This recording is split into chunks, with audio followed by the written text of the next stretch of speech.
Big boss Malayalam season 7 ലൈവിൽ നമ്മുടെ നെവിൻ അനുമോളുടെ കൂടെ ഇരുന്ന് സംസാരിക്കുന്നുണ്ട്. അനുമോളെ ഒറ്റപ്പെടുത്താതെ കൂടെ നിൽക്കുവാണ്. ഇവിടെ നെവിൻ മാത്രമല്ല, ഷാനവാസും ഇടയ്ക്കിടയ്ക്ക് അനുമോളുടെ അടുത്ത് പോയി വന്നിരിക്കുന്നുണ്ട്, സംസാരിക്കുന്നുണ്ട്.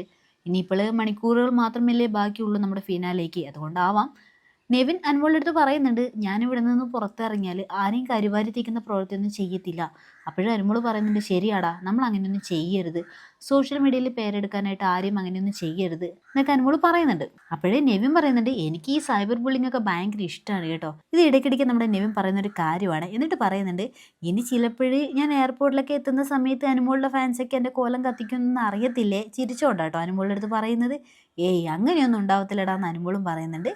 ഇവിടെ നെവിൻ എല്ലാം പോസിറ്റീവായിട്ട് ചിന്തിക്കുന്ന ഒരാളാണ് കേട്ടോ. നമ്മളിങ്ങനെ ചായ കുടിച്ചുകൊണ്ടിരിക്കുന്ന സമയത്ത് മറ്റുള്ളവർ നമ്മുടെ ആ ഒരു സൈബർ ബുള്ളിങ് ചെയ്യുന്നതൊക്കെ കണ്ടിരിക്കാൻ നല്ല രസമാണെന്ന് നെവിൻ പറയുന്നുണ്ട്.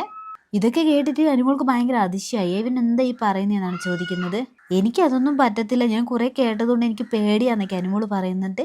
എന്നിട്ട് അനുമോൾ പറയുന്നുണ്ട്, നിന്നോട് സംസാരിച്ചിരിക്കാൻ നല്ലൊരു ആശ്വാസം ഉണ്ടടാ, സത്യമായിരിക്കും കേട്ടോ. ഇവിടെ ഒരുപാട് പ്രശ്നങ്ങൾ അനുമോളും നെവിനും തമ്മിൽ ഉണ്ടായിട്ടുണ്ട്. എന്നാൽ അതൊക്കെ ഒരു 2 ദിവസം കഴിയുമ്പോൾ കെട്ടടങ്ങുന്നതാണ് നമ്മുടെ നെവിൻ്റെ കാര്യത്തിൽ കാണുന്നത്. അതൊക്കെ കഴിഞ്ഞിട്ട് ഇതൊക്കെ ഇങ്ങനത്തെ ഫ്രണ്ട്ലി ആയിട്ട് ഒരു ആശ്വാസം കൊടുക്കാൻ പറ്റുന്ന രീതിക്ക് സംസാരിക്കുക എന്ന് പറഞ്ഞത് വലിയ കാര്യം തന്നെയാണ് കേട്ടോ.